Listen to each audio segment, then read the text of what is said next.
함께 보실 하나님 말씀은 잠언 19장 말씀입니다. 잠언 19장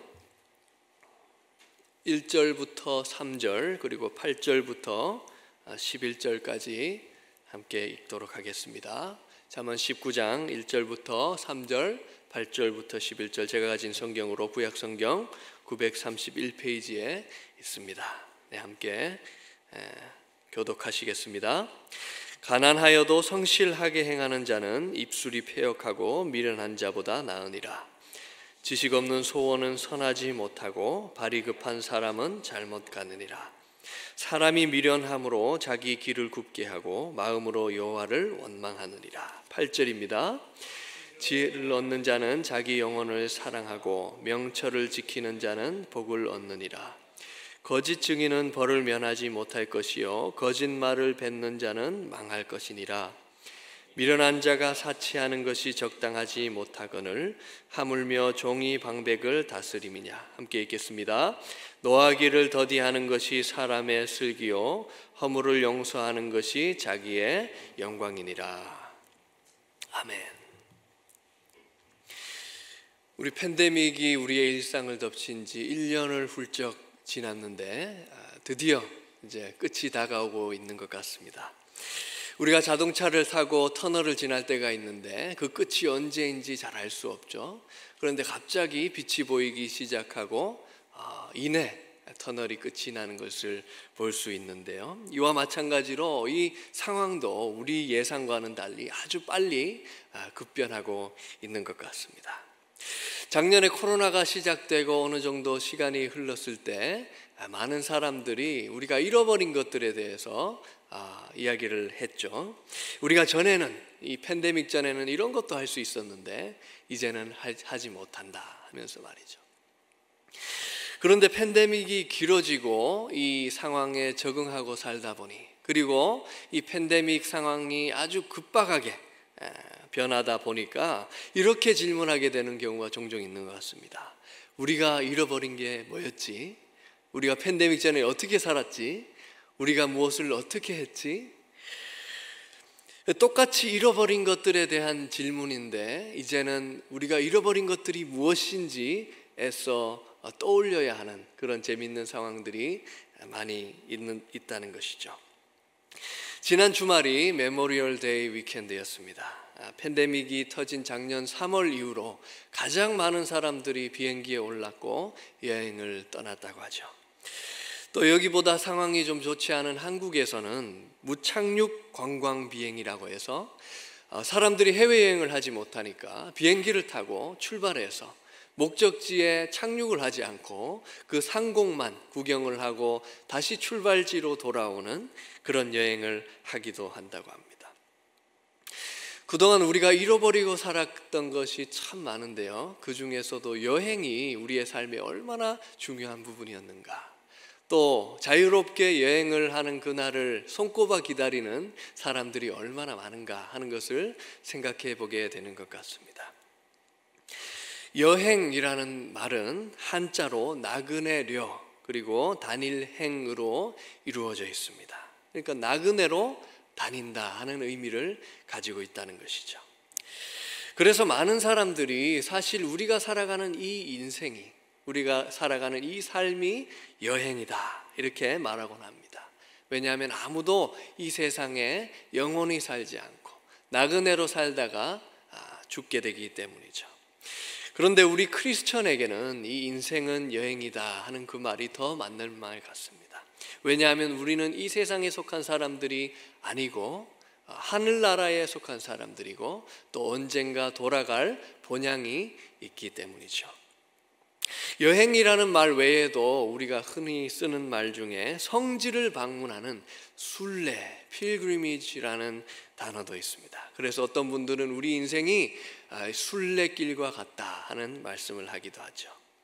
하지만 우리 인생은 이런 순례보다는 여행에 더 가까운 것 같습니다. 왜냐하면 우리가 매일의 삶을 살아가는 그 삶의 현장은 성지라기보다는 우리가 성지로 만들어야 하는 그런 세속적인 장소들이기 때문이죠. 그래서 우리의 삶은 여행이다 하는 것입니다. 그렇다면 우리가 어떻게 해야 우리의 이 인생 여행을 최상의 여행, 최고의 여행으로 만들 수 있을까요? 우리가 흔히 3요소에 대한 이야기를 합니다. 예술의 3요소, 문학의 3요소, 또 교육의 3요소, 투자의 3요소, 이런 것들을 이야기하는데 우리 여행에도 이런 요소들이 있다는 것이죠. 여행에는 일단 목적지가 필요하지 않겠습니까? 또 여행을 하기 위해서는 여행을 할 수 있는 자원이 필요하죠. 또 여행을 함께 할 수 있는 사람들이 필요하고 또 그들과의 건강한 좋은 관계가 필요합니다. 마찬가지로 오늘 우리에게 주신 이 말씀 속에서 우리는 우리가 인생 여행을 하는데 빼놓을 수 없는 이 세 가지에 대한 지혜를 찾을 수 있는 것 같습니다. 첫 번째로 우리는 우리 인생의 올바른 목적지가 필요하다는 것입니다. 여러분 중에서도 그런 경험을 하신 적이 있으실 수 있는데, 제가 어느 날 이제 신방 사역을 마치고 분명히 집으로 돌아가기 위해서 GPS의 목적지를 집으로 해놓고 돌아가고 있는데 뭔가가 좀 이상한 거예요. 그래도 제 느낌보다는 이 GPS가 더 정확하지 않겠습니까? 그래서 거기 나오는 그 친절한 음성을 계속해서 따라갔는데 제가 어디에 도착했을까요? 집이 아닌 교회에 도착을 했습니다. 아니, 목사라면 하나님의 전에 도착했을 때 기뻐야 하는 것이 아니냐 이렇게 생각하실 수 있는데, 그날은 너무 피곤한 날이라서 빨리 휴식을 취하고 싶었기 때문에 교회에 탁 도착했을 때 좀 허탈한 마음이 들더라고요. 우리가 잠깐 가는 여행, 잠시의 여정에도 이렇게 목적지가 중요하다면 우리 인생 여행에 있어서 그 목적지는 얼마나 더 중요하겠습니까? 우리 인생 여행에도 우리가 올바른 목적지를 정해놓고 가야 한다는 것이죠. 오늘 말씀 2절에 함께 보시면 이렇게 말씀하셨습니다. 지식 없는 소원은 선하지 못하다. 여기 소원이라고 번역된 단어는 목구멍 혹은 배고픔이라는 뜻을 가지고 있는 단어입니다. 그런데 지식 없는 소원, 지식 없는 배고픔이 있다는 거죠. 어떤 지식을 말하는 걸까요? 민수기 24장 16절에는 이런 말씀이 있습니다. 하나님의 말씀을 듣는 자가 말하며 지극히 높은 자의 지식을 아는 자, 전능자의 환상을 보는 자, 엎드려서 눈을 뜬 자가 말하기를. 그러니까 여러 가지 지혜와 지식을 말할 수 있겠습니다마는 궁극적으로는 이 세상을 지으시고 인생을 창조하신 하나님에 대한 지식, 하나님의 지식을 말하는 것이죠. 물론 민수기에서 이 말을 한 발람도 또 이 잠언을 쓴 솔로몬도 이 지식을 가졌지만 그대로 살지 않은 것이 문제가 된 것입니다. 어쨌든 여기에 나오는 이 지식이라는 말은 궁극적으로는 하나님은 어떤 분이신지, 하나님은 어떤 것을 원하시는지, 또 하나님의 계획과 생각은 무엇인지 아는 지식을 가리키는 것이죠. 그런데 이런 지식이 없을 때 어떤 일들이 벌어지나요? 이사야서 5장 12절 13절에는 이렇게 말씀하고 있습니다. 함께 읽겠습니다.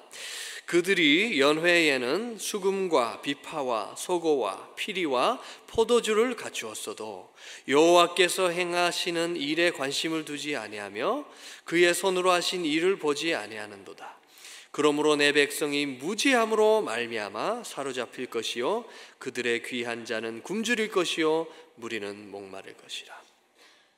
다시 말해서 그들이 하나님께서 원하시는 것이 무엇인지, 하나님의 계획이 무엇인지 관심을 두지 아니하고 무지함 속에 자신들의 배고픔만을 쫓아 살아갈 때 당장은 풍족하고 즐거운 것 같았지만 마침내는 재앙이 닥치게 된다는 것입니다.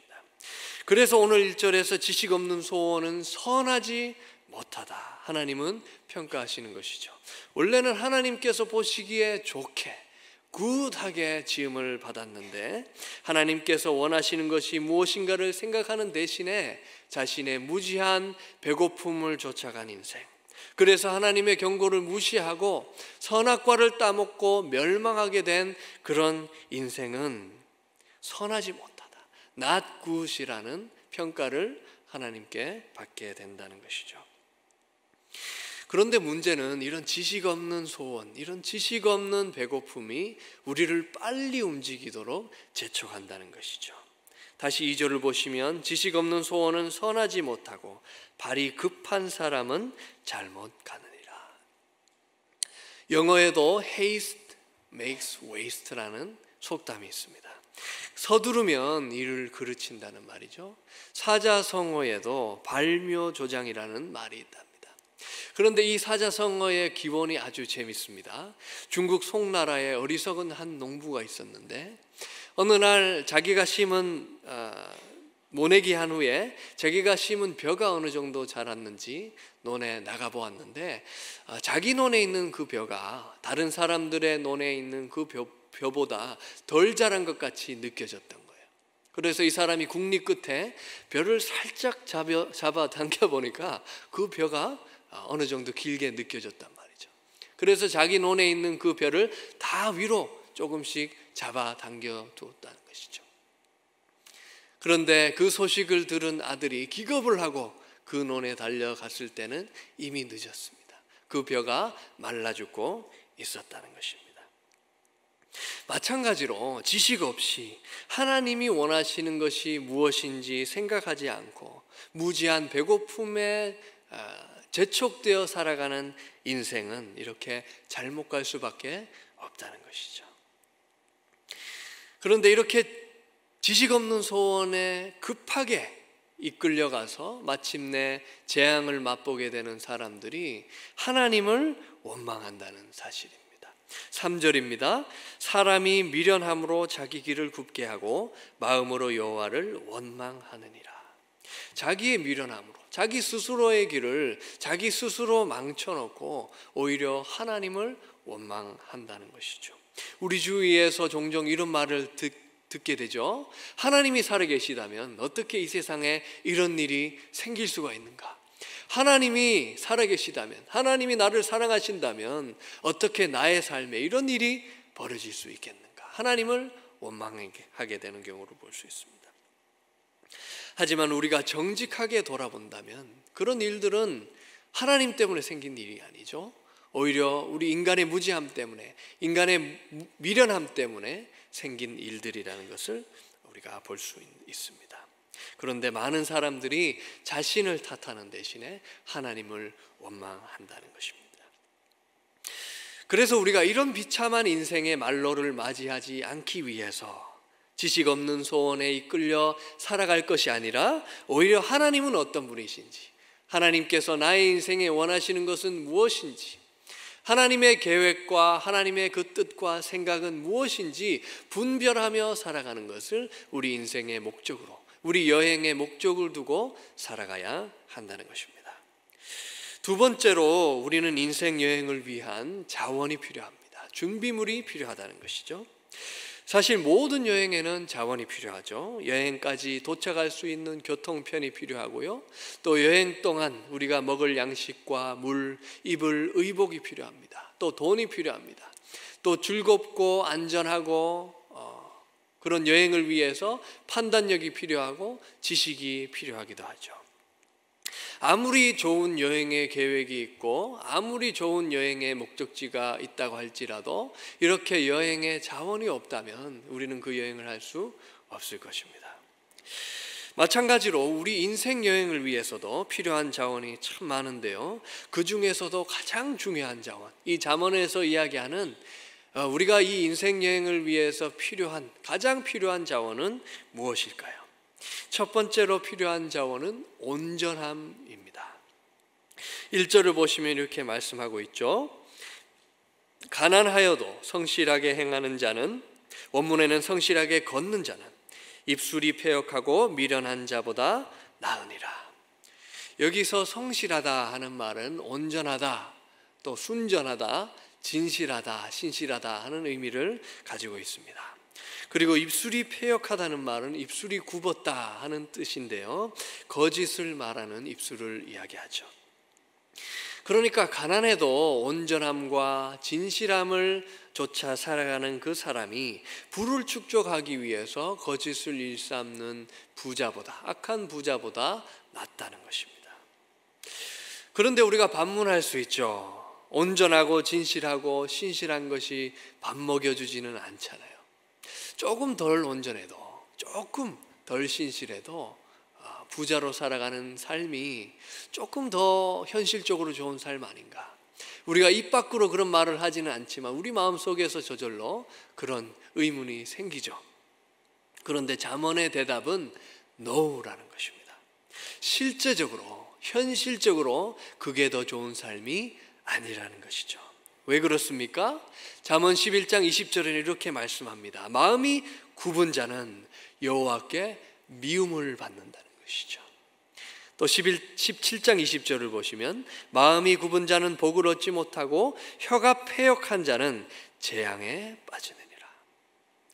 그러니까 악하게 거짓으로 살아가는 사람은 하나님께, 이 세상을 지으시고 이 세상을 감찰하시는 그 하나님께 미움을 받는다는 것입니다.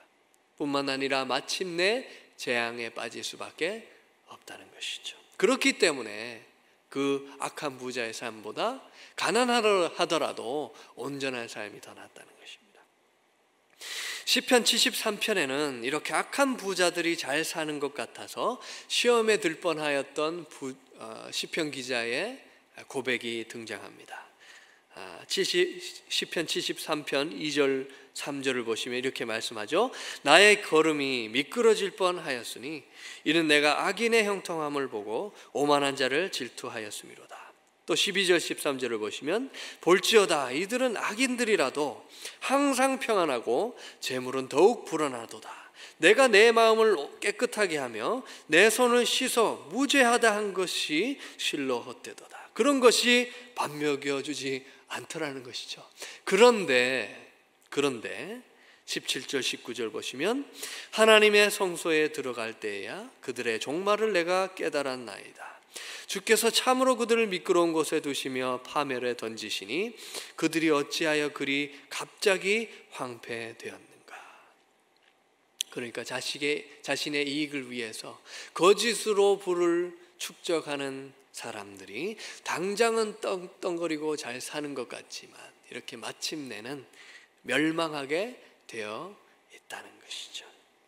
반면에 악한 거짓의 삶을 거부하고 온전한 진실한 삶을 추구하는 사람들은 어떻게 됩니까? 다시 11장 20절을 보시면 마음이 굽은 자는 여호와께 미움을 받아도 행위가 온전한 자는 그의 기뻐하심을 받느니라. 이 사람들은 하나님의 기뻐하시는 사람들, 하나님의 기쁨이 된다는 것입니다. 그리고 잠언 22장 7절을 보시면 이렇게 말씀합니다. 그는 행실이 온전한 자에게 방패가 되시나니. 또 10장 9절 말씀, 바른 길로 행하는 자는 걸음이 평안하려니와 굽은 길로 행하는 자는 드러나리라. 그들은 하나님께서 기뻐하시는 사람들이기 때문에 하나님께서 그 살아계시고 이 세상 만물을 주관하시는 하나님께서 방패가 되어주시고 평안한 삶으로 인도해 주신다는 것입니다. 이 세상의 모든 것을 가졌지만 평안하지 못한 삶을 가진 사람들, 그래서 스스로의 생을 마감하는 그런 사람들을 우리가 보지 않습니까? 그런데 하나님께서 하나님의 기쁨이 되는 그 사람들에게는 평안한 삶을 허락해 주신다는 것이죠. 그래서 극단적으로 말해서 온전함을 추구하고 좇는 그 삶이 잠깐의 가난함을 그 결과를 불러올 수 있겠으나 이 삶은 정말 복된 삶이라는 것이죠. 거짓으로 부를 일삼는 사람들의 삶과는 차이가 나는 삶, 비교할 수 없는 삶이라는 것입니다. 또 오늘 본문은 우리 인생 여행을 위해서 필요한 두 번째 자원을 우리에게 언급하고 있습니다. 8절을 보시면 이렇게 말씀하고 있습니다. 함께 읽겠습니다. 지혜를 얻는 자는 자기 영혼을 사랑하고 명철을 지키는 자는 복을 얻느니라. 바로 지혜와 명철이죠. 여기서 명철은 분별력, 총명을 가리키는 말입니다. 그리고 지혜라는 단어는 마음이라는 뜻을 가지고 있는데요. 창세기 6장 5절을 보시면 이런 말씀이 있죠. 여호와께서 사람의 죄악이 세상에 가득함과 그의 마음으로 생각하는 모든 계획이 항상 악할 뿐임을 보시고. 그러니까 악한 마음도 있다는 것이죠. 반면에 출애굽기 35장 21절에는 이런 말씀이 있습니다. 마음이 감동된 모든 자와 자원하는 모든 자가 와서 회막을 짓기 위하여 그 속에서 쓸 모든 것을 위하여 거룩한 옷을 위하여 예물을 가져다가 여호와께 드렸으니. 이렇게 악한 마음도 있지만 반면에 하나님의 뜻에 의해서 성령의 감동에 의해서 움직이는 마음도 있다는 것이죠. 그게 바로 지혜라는 것입니다. 그리고 지혜는 어떤 성향이나 의지를 나타내기도 합니다. 시편 119편을 보시면 이런 말씀이 있습니다. 내가 주의 율례들을 영원히 행하려고 내 마음을 기울였나이다. 그래서 오늘 본문에서 말하는 이 지혜는 하나님의 뜻에 의해서 그 뜻에 감동되어서 움직이는 마음, 또 하나님의 말씀에 순종하려는 성향이나 의지를 말한다는 것이죠. 그렇다면 이런 지혜와 명철은 우리 삶에 어떤 결과를 가져옵니까? 우리가 함께 잠언 3장에서 보았습니다. 16절 18절 그의 오른손에는 지혜의 오른손에는 장수가 있고 그의 왼손에는 부귀가 있나니 그 길은 즐거운 길이요 그의 길은 지름길은 다 평강이니라. 지혜는 그 얻은 자에게 생명나무라. 지혜를 가진 자는 복되도다. 또 25절을 보시면 너는 갑작스러운 두려움도 악인에게 닥치는 멸망도 두려워하지 말라. 악인에게 닥치는 그 멸망과 재앙을 두려워하지 않게 된다는 것입니다. 그리고 반드시 다 물질적인 것은 아니겠지만 장수와 부귀와 생명과 평안을 누리며 그 삶을 살아갈 수 있게 된다는 것이죠. 그렇다면 이 지혜와 명철은 누가 주시는 것입니까? 잠언 2장 6절 말씀을 보시면 대저 여호와는 지혜를 주시며 지식과 명철을 그 입에서 내심이며, 바로 하나님께서 우리에게 주시는 것이죠. 그러면 우리가 어떻게 해야 하나님께 이 지혜를 얻을 수 있을까요? 바로 이어서 2장 7절을 보시면 이렇게 말씀하고 있습니다. 그는 정직한 자를 위하여 완전한 지혜를 예비하시며. 여기에서 정직이라는 단어는 우리가 첫 번째 자원이라고 했던 그 온전함과 같은 단어입니다. 온전함, 진실함. 다시 말해서 우리가 거짓의 삶을 거부하고 하나님 앞에 온전한 삶, 진실한 삶, 신실한 삶을 추구하고 있을 때에, 그 첫 번째 자원을 갖추고 있을 때에 하나님께서 두 번째 자원인 지혜와 명철을 우리에게 허락해 주신다는 것이죠. 이처럼 잠언은 우리가 인생 여행을 하기 위해서 꼭 필요한 필수 자원이 있다고 하는데, 가장 중요한 자원이 있다고 하는데 그것이 바로 온전함과 지혜를 좇는 삶이라는 것입니다. 세 번째로 우리는 인생 여행을 함께하는 사람들과의 건강한 관계가 필요합니다. 우리가 주로 여행을 갈 때 함께하는 사람들이 있습니다. 그런데 주로 그 함께하는 동행은 우리 가족일 때가 많죠. 여러분 혹시 여행 가서 싸워보셨습니까? 가족의 평화를 위해서, 가족의 화목을 위해서 여행을 갔는데 그 여행이 두고두고 회자되는 불행의 기억이 되는 그러한 이야기를 우리가 종종 들을 수 있죠. 어떤 분들은 결혼 생활 최대 위기가 신혼여행이었다. 우리가 숨겨두었던 정체를 드러내는 그 신혼여행이 이혼여행이 될 뻔했다, 이런 우스갯소리를 하기도 하죠. 그 낯선 여행지로 가서 의지할 것은 서로밖에 없는데 그 사람들끼리 서로 싸운다면, 그 사람들과의 관계가 좋지 않다면 그 여행이 어떻게 성공적인 여행이 될 수 있겠습니까? 마찬가지로 우리 인생 여행을 위해서도 그 인생 여행을 함께하는 사람들, 우리 함께하는 교우들, 우리 지체들, 형제 자매들과의 건강한 관계가 필수적이라는 것이죠. 그렇다면 우리가 어떻게 하면 우리 옆에 있는 형제 자매들과 건강한 관계를 형성할 수 있겠는가? 오늘 11절 말씀을 다시 보시면 노하기를 더디하는 것이 사람의 슬기다. 여기서 노한다는 말은 아주 재미있는데 직역해서 분노의 화염을 코로 내뿜는 분노를 이야기합니다. 그런데 이런 분노를 더디해야 한다는 것이죠. 왜 그렇습니까? 잠언 10장 12절에 보면 미움은 다툼을 일으키기 때문에 그렇다는 것이죠. 분노와 적대감과 미움은 다툼을 일으키기 때문에, 그러면 여행을 성공적으로 할 수 없기 때문에 분노할 수 없다는 것이죠. 그렇다면 이렇게 분노하는 대신에 어떻게 해야 됩니까? 다시 11절을 보시면 노하기를 더디하는 것이 사람의 슬기요 허물을 용서하는 것이 자기의 영광이니라. 분노하는 대신에 우리 지체들, 형제들, 자매들, 우리와 함께하는 인생 여행을 함께 걷는 그 사람들의 허물을 용서해야 된다. 허물을 눈 감아 주어야 한다. 허물을 그냥 지나쳐 주어야 한다는 것이죠. 그렇다면 우리가 왜 이렇게 해야 합니까? 그것은 바로 하나님이 바로 그런 분이시기 때문입니다. 그리고 그 자녀된 우리들이 이 하나님을 닮아가야 되기 때문에 그렇다는 것입니다. 출애굽기 34장에는 이런 말씀이 있습니다. 여호와라 여호와라 자비롭고 은혜롭고 노하기를 더디하고 인자와 진실이 많은 하나님이라. 미가서에 보면 이런 말씀이 있죠. 주와 같은 신이 어디 있으리까? 주께서는 죄악과 그 기업에 남은 자의 허물을 사유하시며 인애를 기뻐하심으로 진노를 오래 품지 아니하신다.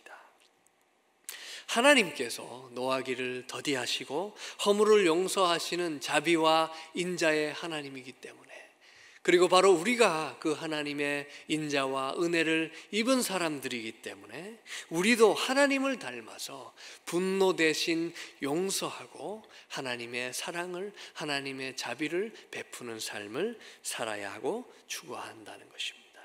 이렇게 할 때 이 인생 여행을 함께하는 사람들과 건강한 관계를 맺을 수 있는데, 그것이 무엇보다도 이 인생 여행에 있어서 중요하다는 것입니다.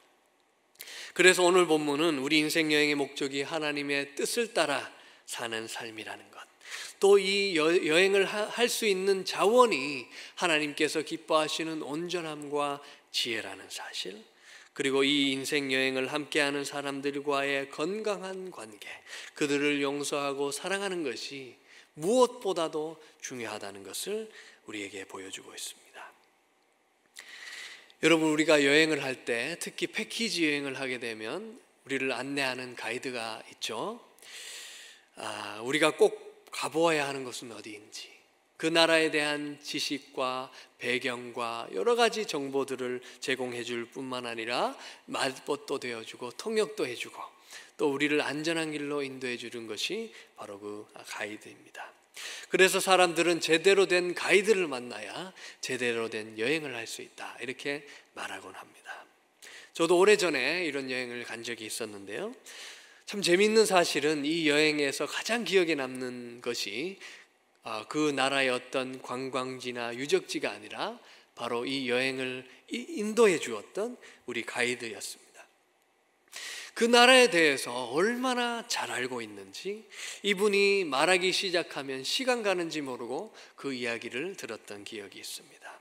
그 나라의 언어는 말할 것도 없고요, 그 나라의 문화와 풍습과 사람들의 생각을 얼마나 잘 꿰고 있는지, 그래서 우리가 가야 할 곳은 무엇인지, 무엇을 조심해야 되는지 잘 알려주었습니다. 그래서 그 가이드를 따라가는 사람으로서 정말 이 사람만 따라가면 이 나라에서는 아무 문제가 없겠구나 하는 평안함이 들 정도였으니까요. 아직도 그 든든함이 마음속의 기억으로 남아 있습니다. 그런데 좋은 소식은 이와 마찬가지로 우리 인생 여행에도 우리를 안내하시는, 우리를 인도해 주시는 가이드가 있다는 것이죠. 그분은 바로 우리 이 인생 여행을 앞서가신 예수 그리스도이십니다. 예수님은 이 인생 여행을 하나님의 뜻을 이루는 것에 목적을 두고 살아가셨습니다. 요한복음 6장 말씀 이렇게 말씀하죠. 내가 하늘에서 내려온 것은 내 뜻을 행하려 함이 아니요 나를 보내신 이의 뜻을 행하려 함이니라. 또 예수님은 거짓이 없는 온전함과 하나님의 뜻에 순종하는 지혜를 가지고 이 인생 여행을 하셨습니다. 히브리서 말씀, 그가 아들이시면서도 받으신 고난으로 순종함을 배워서 온전하게 되셨은즉, 그리고 예수님은 십자가를 통해서 용서와 사랑의 길을 가셨죠. 로마서 5장 말씀, 우리가 아직 죄인 되었을 때에 그리스도께서 우리를 위하여 죽으심으로 하나님께서 우리에 대한 자기의 사랑을 확증하셨느니라. 하나님의 뜻을 따라가는 여행, 하나님께서 기뻐하시는 온전함을 추구하고 하나님께 순종하는 지혜를 추구하는 삶, 그리고 사람들의 허물을 용서하고 사랑하는 삶, 결코 쉽지 않은 삶이죠. 결코 쉽지 않은 여행입니다. 그래서 예수님께서는 이 인생을 먼저 가신 분으로서 이 인생 여행을 우리와 함께, 이제는 우리의 가이드로, 우리의 인도자로 함께 걷고 계십니다. 예수님께서는 우리가 향해야 할 목적지가 어디인지 우리를 일깨워 주십니다. 그리고 우리가 필요한 모든 자원을 만나와 같이 공급해 주십니다. 그리고 자비와 은혜를 받은 자들로서 우리가 사랑과 용서의 그 길을 갈 수 있도록 우리를 지켜주시고 보호하시고 우리의 연약함을 지금도 돕고 계십니다. 이 예수님을 의지하면서 예수님께서 먼저 가신 그 여행길을 예수님을 따라서 걷는 복된 열린 문의 지체들 되시기를 주님의 이름으로 축원합니다. 함께 기도하시겠습니다.